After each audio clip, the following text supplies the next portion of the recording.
Hello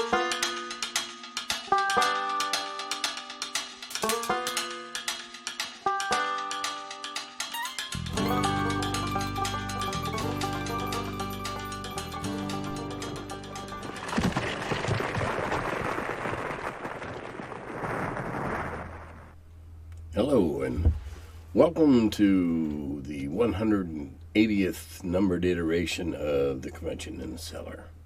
And Cascade 7.2. It grows back. What the hell? Alright, this is a day late. I know I had some audio problems last night. So we're a day late and we'll get going. Many things. First off, has anybody tried to get anything from the UK, to or from the UK yet? My God, the postage is unbelievable. I ordered some little resin flat discs that fit underneath some ships. 8 or 10 of them, couldn't have weighed more than 4 ounces.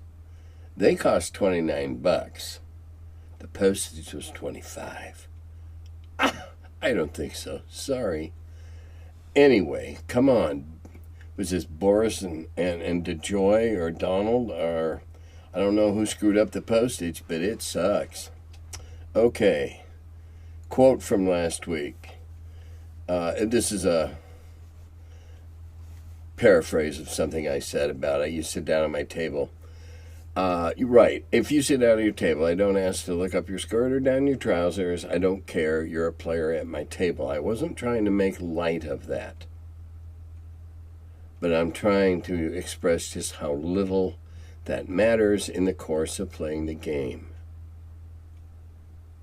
To me.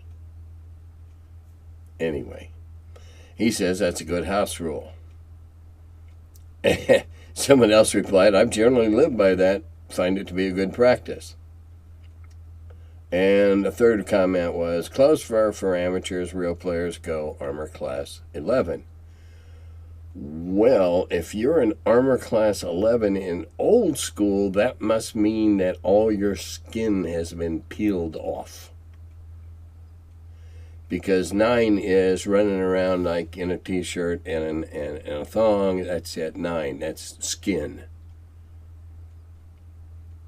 Basically, skin and cloth. Not much more. An 11 would make you... I can't even visualize that. No, thank you. Okay, another quote about why TSR guys all had beards. Yeah, I'm quoted as saying, yep, I'm lazy, I hate shaving. Response, me, yep, I get that. My wife, shave or I will not kiss you. Me, fine. I know. As a matter of fact, I don't do that. Luckily for me, my wife today, actually, was our 51st anniversary. So she's pretty used to the fuzzy cheeks. Lucky for me, huh? Okay, this next one comes in from a friend of mine who I won't identify. But he came up with this crackpot, all ideas for adventures in D&D are relatively crackpot. So I'm not picking on my friend here. Let me move here and get in the center. Nope, I keep forgetting. I gotta go the other way. There we go. Didn't make you seasick, did I? Anyway, he came up with this idea about an adventure where we go back in time. And where will we go? We go to Lake Geneva. Like 1976 or 1977, back in the early days. And... We brainstormed this, so we probably gave it more attention than it's worth a couple of times about what would you go back and find, the lost manuscript, the magic pencil,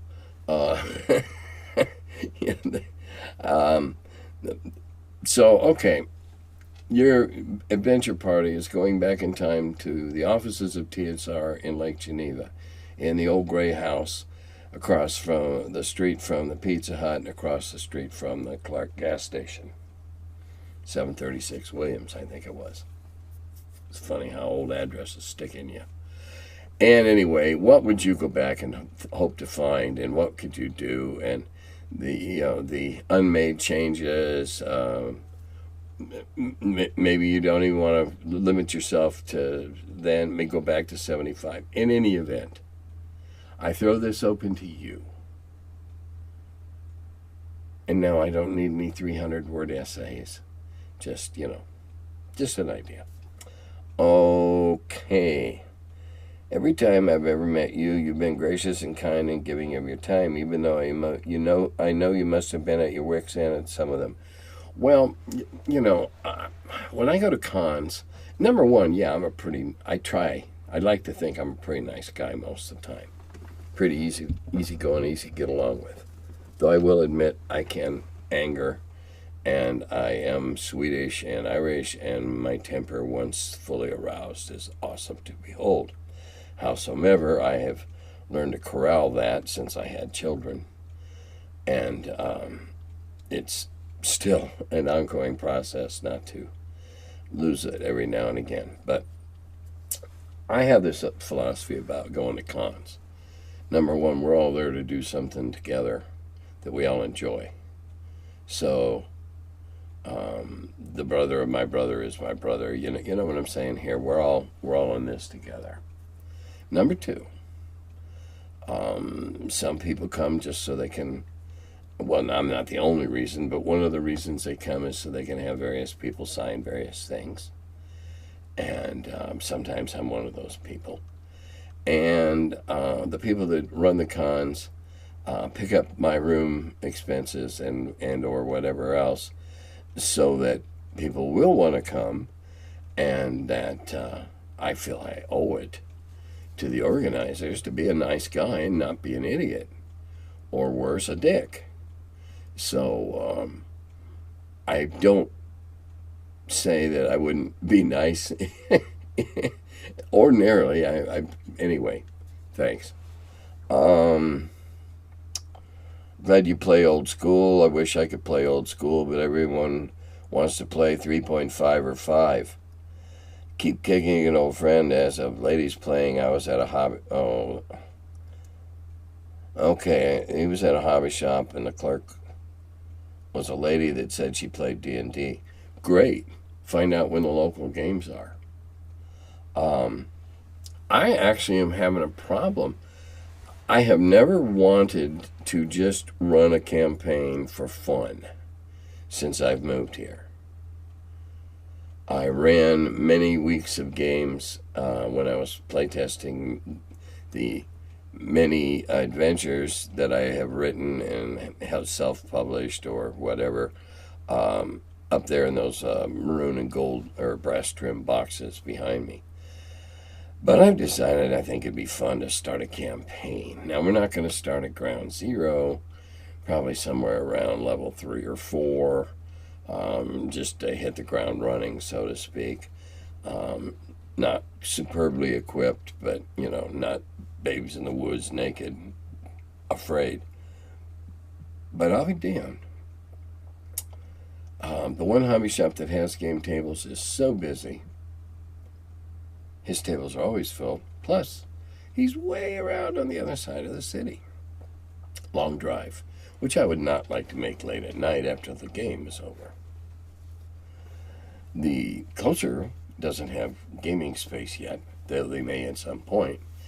And I'll be darned if I can find, or even with local suggestions, if I can find a casual restaurant that has, like a back room, banquet room, whatever, because believe me, 7 or 8 gamers coming in for 3 or 4 hours are going to eat a lot of chow and drink a lot of drinks and perhaps even consume a few alcoholic beverages. That would strictly depend on their behavior at my table. I'm not adverse to drinking while we're playing, unless you can't handle your alcohol, in which case you can't drink at all at my table. Anyway, having a hell of a time. I'd love to start up a new campaign, play twice a month. Still working on it. I'll keep you posted. And then in response to the earlier one, 5e can easily be done like old school style with the simplicity of the basic mechanics. It's always up to the DM to make his own homebrew of house rules. Yes. And that's something, and that brings up a topic. When you're trying to start something up, everybody's got to agree on certain things. Number one, it's the DM's world. Now, if you can get a table full of people who aren't a bunch of smartasses that want to sit and argue with you and tell you what you can and cannot do, you're golden. This is my world. This is the way it works. It's your understanding of first edition or old, the original is plenty good enough to get you in, to be conversant with this world. Minor quirks along the way, but I never take advantage of the player's lack of foreknowledge about something, how it works. So, yeah. If you get some players that don't want to argue with you, you can make a world of your own choosing in which you can all have a good time. But if you get a little twit at your table that wants to quote you chapter and verse on why you can't do something or why your world can't work like that, yeah, that's the other problem we face as DMs. People want to quote us and tell us how our worlds ought to work. All right, I've always wondered, where did the original idea to differentiate demons and devils come from in D&D? Well, number one, they come from different places. The Judeo-Christian ethic says that God, the Old Testament, God, created devils when he cast Satan and his minions down. Those are devils, fallen angels, and their minions. Demons, on the other hand, are a whole different class of baddie altogether. Demons don't need a religious basis. They're just nasty and evil. And they're from the infernal planes and yada da da da da, and they have their own hierarchy of who they all answer to. And that's why they're not the same thing. If you look up demons in Hindu mythology, they don't say anything about being a fallen angel or anything like that. So they are two different things that come from different belief systems. And I'll call them a belief system rather than a religion or mythology or whatever. Okay, we'll just lump them all together as a belief systems. So they are different. Usually in the real world, they're synonymous. Right. And you know what? Now that you know the difference as a well-informed role player, you know they're wrong. Seriously, they are. Devils are cast down by Yahweh. Demons are coalescences of evil and have their own hierarchy and whatever. And why was it making devils lawful and demons chaotic? Well, devils were lawful because they were originally angels. In this case, in the original sense, lawful meant that you followed a certain ethic or ethos, and therefore, in a given circumstance, similar to another circumstance, you would react the same way. You would always think something was good, or always think something was bad, or always usually make this option, take this option. That's what law meant, a rigid code of behavior. Chaotic is, you're just all over the place. Just all over the place. So, that's why. And the difference there in the Blood War is probably one of the best known examples of the D&D mythos. Okay, won't argue that, but that's why they were different. I learned that many of the TSR Monster Manual demons and devils are names of demons that are the shadow side of the 7-2 angels of the Shem Hamafarash, which is ancient biblical segments to the solar ecliptic along the astrological zodiac. They go back to the Old Testament. Yep. Can't agree. Can't disagree. Whenever possible, when we were writing up devils and demons, we looked for authentic names. Here's an interesting idea about potions. I always had that the older a potion, the more potent as it aged like a fine wine. Interesting idea. We'll go on here. I would never allow more than 3 different potions at one time out of fear of mixing potion ingredients, forming something harmful. Perfectly good rule if that's your limit. Whatever your limit is. You know, you don't just go in and walk in and drink the pharmacopoeia, but yeah, there should be some kind of limits. The aging like fine wine is interesting. I held kind of the other way, that it was possible to degrade over time. Now, okay, playing devil's advocate, which I love to do, and especially in D&D, playing devil's advocate, how long, supposing you're digging around down there and you find a vial that's got a wax seal, you know, a cork seal, and all sealed in wax, and marked on there in magic script is, "This will make you better," or something else that says, "Oh, this is obviously for healing." How potent would you let it go? What if it was so fine, so aged to a turn, that it might be more than your metabolism could handle? Not only did it carry your 6 hit points, but now you're running around buzzing like a speed freak. Just a possibility. How old is it? Interesting idea. Interesting concept. I'll have to think about that. Because, you know, role-playing's all about stealing everybody else's ideas and stick them in your own campaign. What happens in the event that a thief has to do the old switcheroo of coin pouches? I guess what I'm asking is a simple percentage roll to pick pockets. Well, I always looked at those percentage on thieves picking pockets as a base.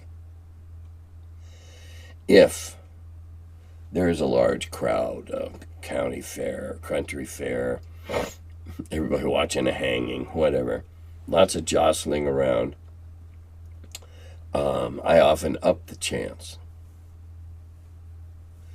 But I also, when I was rolling, if there was a really low, crappy number, 1, 2, 3, something like that, they tried to pick the wrong fella's pocket.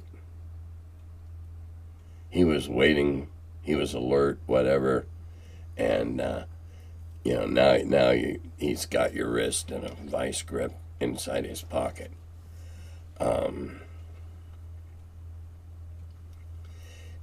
The number given is a base roll, and as the DM, it's up to the DM to modify that.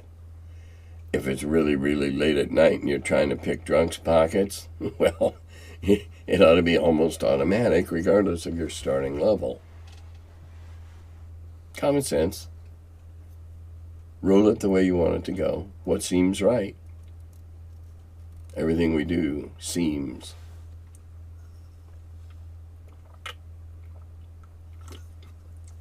Pardon me for the caffeine break there.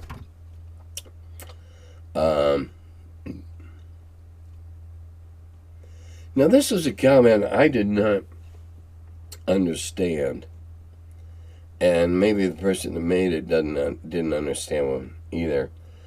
It says, "See how far your don't ask, don't tell gamer identity policy gets you at Gary Con? Laugh out loud. Well, number one, I had to point out that I've been involved with the running and the setting up and the rules and the regulations since the very first. Now, I don't have anything to do with running the day-to-day, hour-to-hour now, but I am close friends with Luke and the rest of the Gygax family. Mike No and Turbo, who are the two that really produce and run and keep everything chugging along. Friends with all of them. I don't believe I'll have any problems. The point I made was, I don't care. Hi, you're signed up for my game? Fine. Please pick a pre-gen and pick a seat. That's all I care about once a game gets started is, what pre-gen are you playing? Okay. I don't care. It doesn't matter. We're gamers. Just about before every game I've ever run in the last 2 years, I have a little disclaimer wrap spiel. And you know what? I've never had a single complaint. Never had a single person get up and leave my table. So I'm not too worried. I really don't know what this poster was referring to. Obviously, they're not happy with the policy of Gen Cons or something, or Gary Con, or something that happened before. Okay, did you ever read comics and which were your top 5 comic book characters? You keep mentioning Doctor Strange. Well, I liked Thor and I liked Doctor Strange. And then I liked Sergeant Rock and Easy Company. And the comics I liked were not, oddly enough, who'd have thought? The comics I liked were not necessarily the mainstream ones. I like Green Arrow. I like Green Lantern. I like the Blackhawks. I think that's what they were called.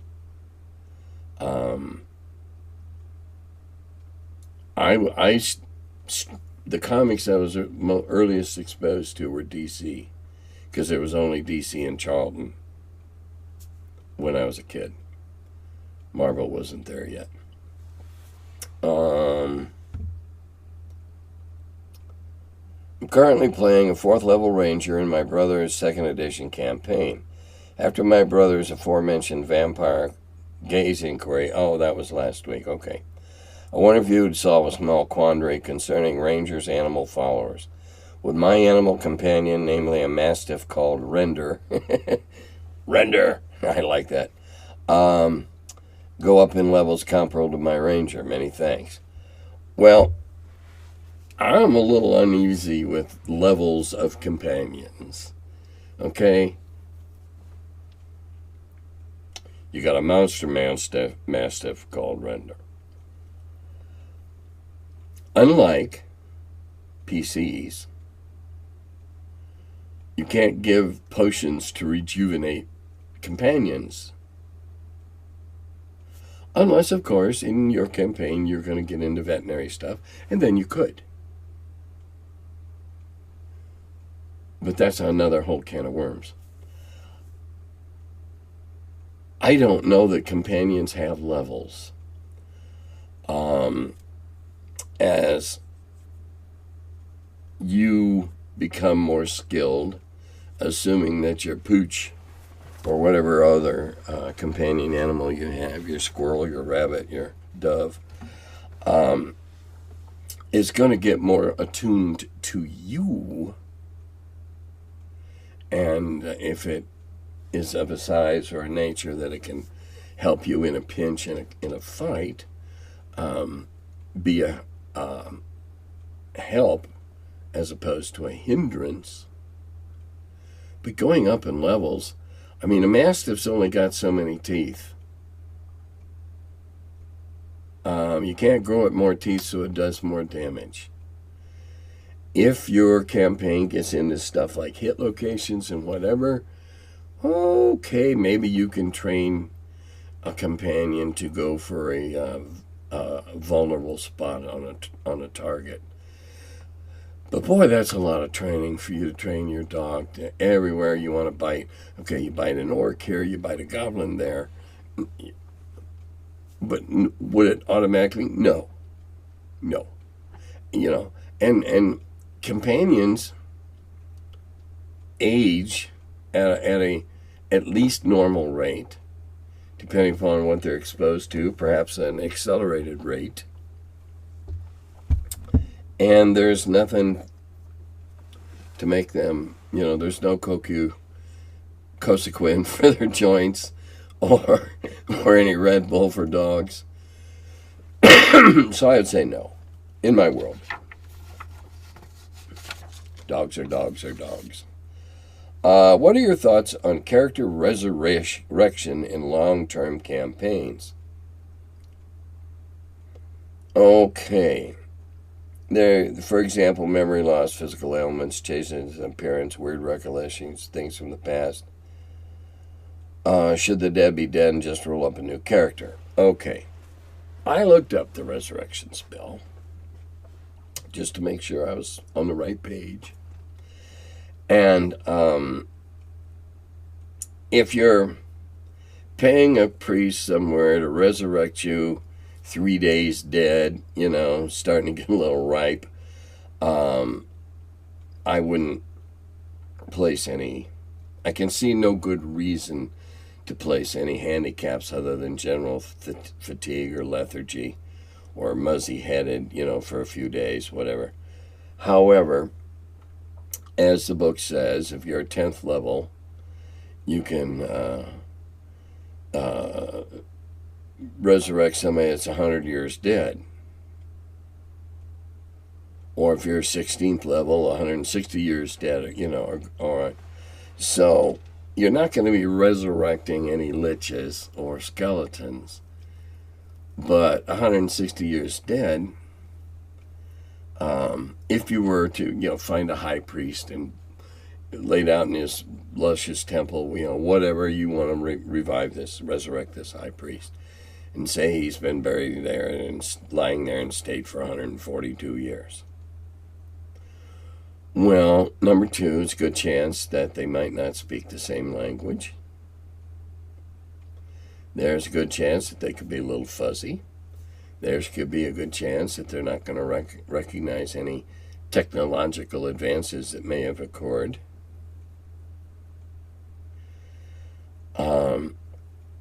I wouldn't just, whip up the spell on some dude dead 100 years and expect him to be fully functional and know what's going on. Mostly, perhaps. But then again, it's your campaign. It's your option. Personally, yeah, I would have some disorientation, depending upon how old, how long dead they were. Present day armor might be unfamiliar to them, or there's a lot of ways you could play around with that aspect if you choose to just mess it about some.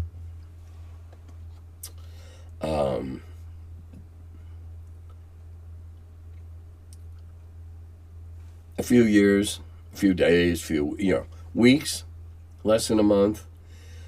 Now here's the one caveat.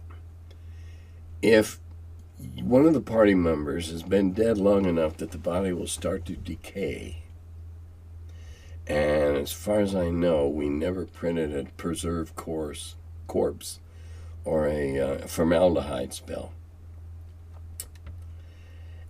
If it has started to physically decay, the level of the decay might have something to do with not coming back in fight and trim.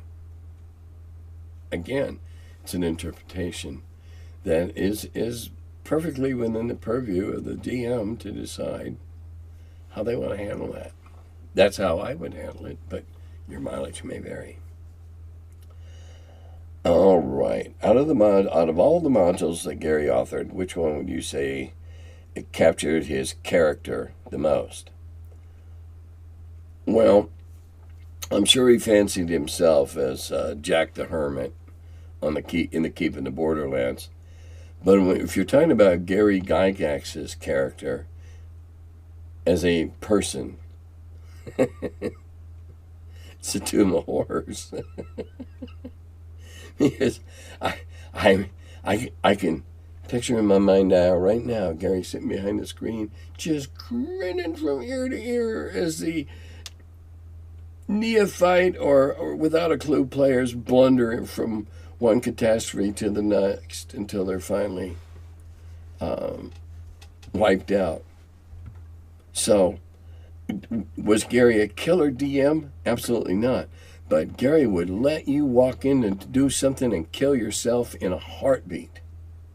If you didn't bother to ask any questions, then you had no room for sour grapes when you could have found out that you didn't have to take that wire across your neck that came swinging out of the wall like a big cheese cutter. Anyway. Okay. Potion of read magic. Nice. Did you just come up with that? How can it be that I hadn't thought of that? Well, this is my friend again. Maybe it's because I'm a better DM. What do you think about that? Anyway, I can see Wizard giving his companion these potions along with the scrolls in case I go down. Yes. And that's one way. Now, I first came up with them because I made up it was an adventure that they were seeking certain books in a library if they were able to find the library. Well, how would they know which books?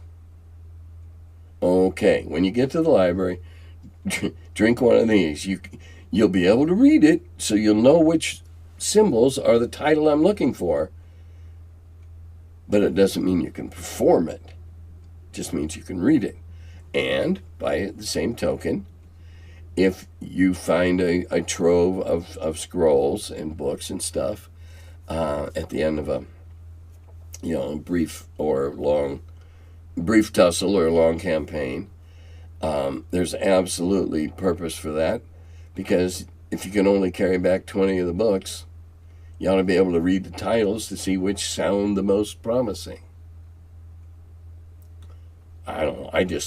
I just came up with that along. That's the thing about potions. You can make a potion that lets anybody do anything. And if it's really preposterous and absurd, well, you only have one found in, one a year or something. What's my favorite war game of all time?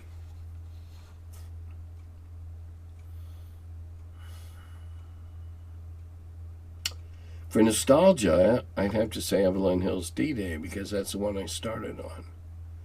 That was my very first. And again, here we come to definitions. If you're talking about a family board game, I'd have to say that the Ticket to Ride family is probably my favorite for a fun, don't have to be into tanks and chariots and stuff type of game to play with a bunch of people. RPG, no question. D&D, closely followed by Mutant Crawl Classics. I just really like the post-pandemic or post-apocalyptic setting, because hell, anything goes. And I've gotten to write some crazy stuff for Wampler's Scientific Barbarian that indulged my anything goes quixotic nature. I really like... There's a lot of games that I admire for their system, the elegance of their system, and what really rings my bell is how replayable is it? How many times can I play this before I get bored? I would have to say that Tom Wam's Feudality certainly is on the top of that list, or in the second or third. Again, ranking games, I would take me 3 weeks of thinking about it and looking through my shelves, and there's so many good games out there for different reasons. Feudality is just dynamite. For a simple, clean, elegant game, a recent nominee would be Scoville. The premise is dirt simple. The winning is not, and there's plenty of opportunities to actively thwart the other players' plans and goals. I guess. I don't know. 6 months from now, I may have a brand new favorite. I really like Scythe, and I really like playing Scythe online. Now, if it came to a computer game, war game, probably either the Age of Wonder cycle of 3 or Civilization. If I remember correctly, in the original rules, potions of invulnerability would have a reversed effect if you took more than one in a week's time. Okay. I don't know if that was it or not. I don't remember. Yeah. I was more in the shaping of first edition as opposed to the writing and editing of it. I also like to use a simplified version of potion mishaps. When you drink more than one with persistent effects, there's a cumulative 1 in 4 chance you either make a poison in your gut, save or die. The potion effects are reversed, or there's a small explosion, 2d6 damage. 2d6 damage. If that drops you to 0 or lower, your body's ripped apart. That's like filling your stomach with Coke and then somebody force feeding 40 Mentos. Oh, they think I'm a wicked killer. Oh, all right. Let's see. What's next, Terry? Okay, I have a question. Do you have any tips for someone about to run BX for the first time, basic or expert, or really any old school edition for that matter? I played a bit of AD&D and BX and later editions, but I've never run anything besides Third Edition Pathfinder and one short game of Gamma World years ago. Do you have any handy tips for encounter design or anything else for that matter?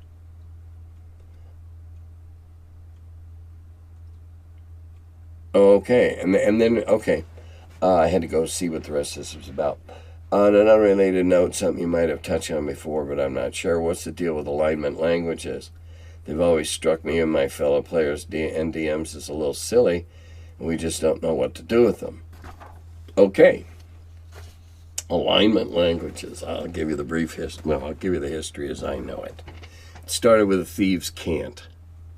Okay, Gary was fascinated by the as I was when I first read about it, about the idea that thieves had a cant, a language dialect all their own, much like a Purley might have in England, in London, a Cockney. Try to understand a Cockney if you don't know the keys, and they might as well be speaking. Sorry, got a little dry there. Speaking a foreign language. Now, I agree. It's in some ways it's a little stretch to have a neutral, but having 3 languages. However, in those situations where you're mingling with a populace, especially in bars and other places where stuff happens, it's a nice way to recognize each other. I'm not saying burst out in song in chaotic, but there would be key words that you might drop or work into a sentence that only another person speaking that language would understand. It's a way to find out who the stranger, excuse me. I know that's rude, but I've been waiting for 20 minutes to scratch that itch. It's a secret means of identifying each other in a crowd. Similar to Masons. We meet on the level and we part on the square from The Man Who Would Be King. When you say one of those phrases, the other guy is a Mason, he knows. Well, that's kind of like what it was too. And remember, it started out with thieves' cant. That was the incentive to come up with these different languages. Thieves had their cant. And they could converse with each other, and the rest of the party has no idea whether they're discussing the weather or deciding who's going to rip all of us off in the middle of the night.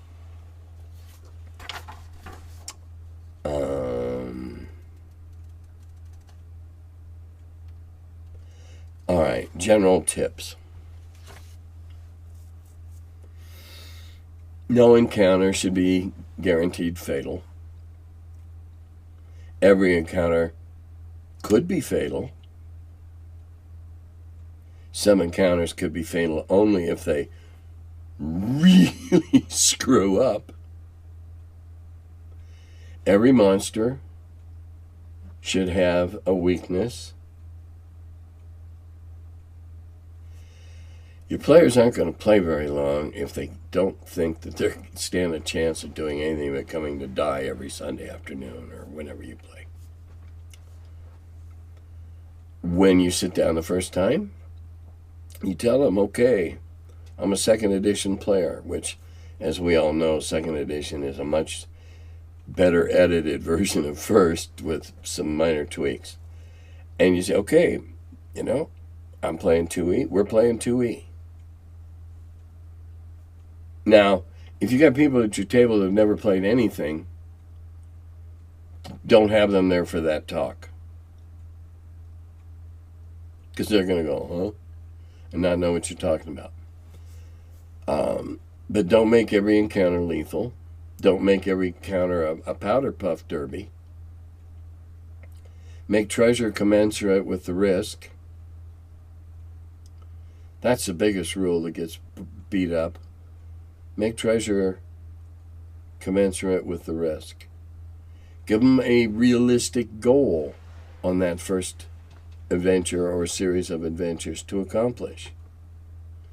And then the rest it'll just fall into place how karma means it to, because as any DM knows, it doesn't matter how well you map out 3 levels of the dungeon, they're going to want to go to the 4th one that you haven't finished yet, or they're going to want to go into a room that you're not that happens. Stuff happens. Be flexible. That's the biggest thing. Be flexible. Be fair. Be firm. But be flexible. By flexible, hear what the other side's saying and why they did or didn't do something. If it's still a bag of nails, well, okay.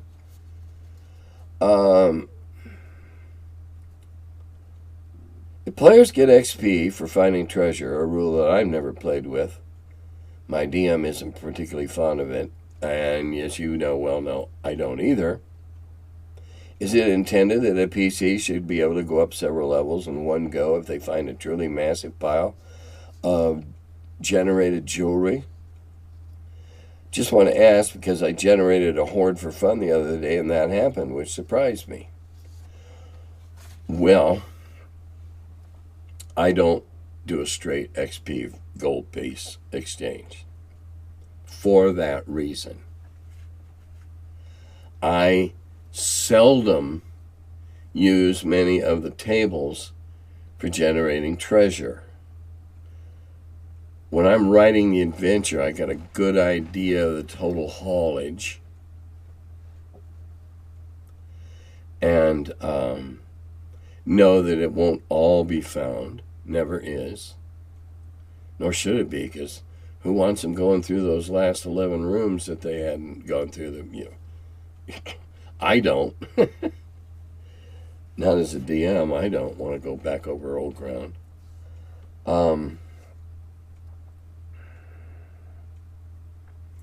Yes, as the rules were written, it is theoretically possible, particularly when you're very low level, to go up a couple, 3 levels simply based on treasure.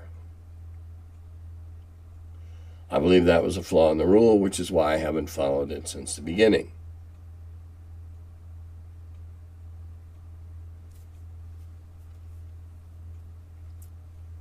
Mainly because of that. Because the dice can be quirky. And if you're going to just start rolling for, what's in that hoard, treasure types C, F, and G, a couple 3, high or low, depending on the chart, rolls, and all of a sudden there's, small Fort Knox sitting there. And all you had to beat it was a couple of rhinoceri and a giant carnivorous ape. Tough fight,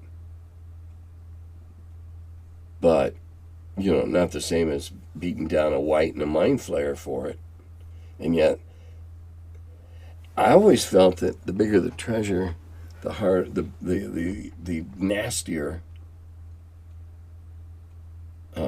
whatever's guarding it should be. But that's just me. All right.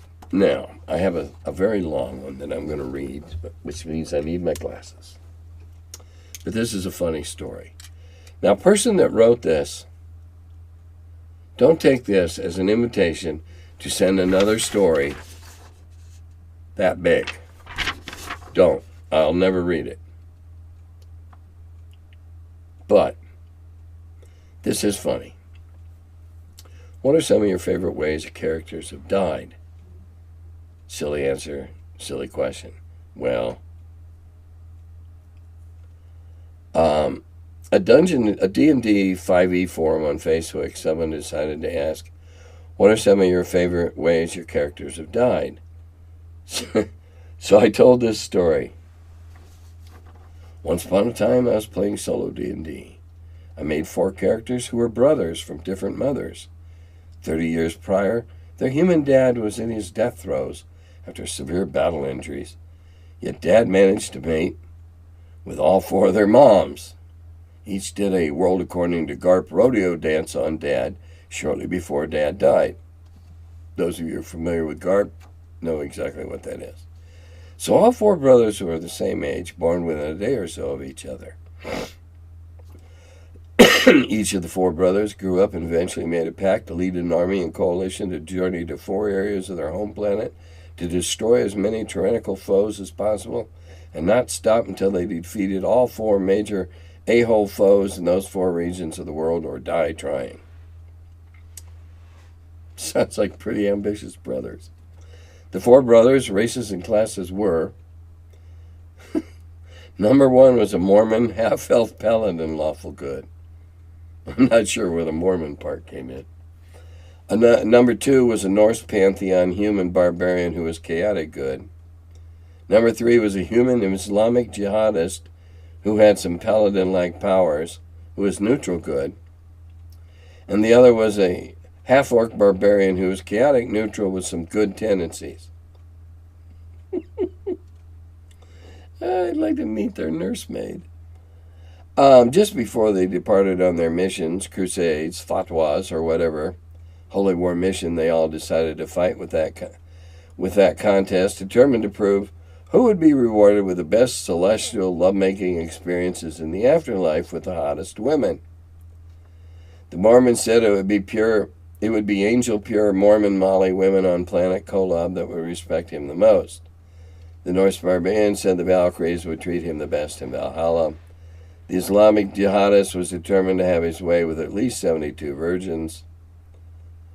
And I'll stop here. Yes, I know that is a mutation of the Quran that has become a meme in Western culture.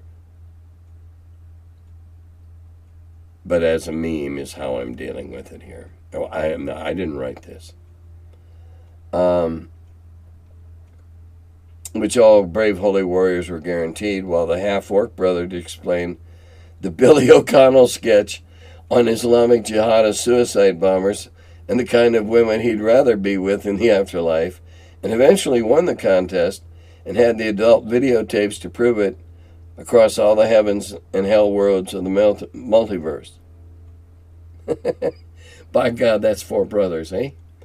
But now someone had to ask her, where's the fun in playing with yourself? To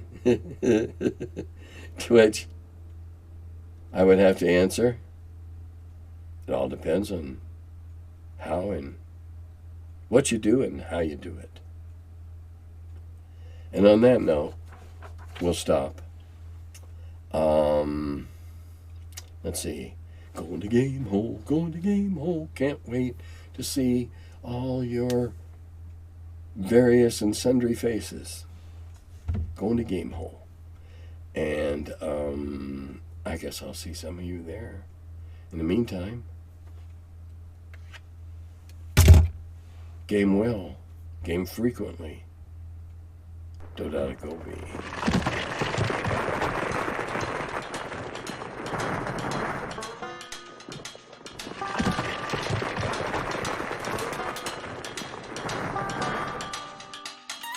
Oh, hello. I'm still figuring out when this thing starts. Welcome to my cellar. He's the curmudgeon who wrote about the dungeons. Now he's the feller, live from the cellar. Talks about D&D and old school RPGs. Still quite a feller, the curmudgeon in the cellar.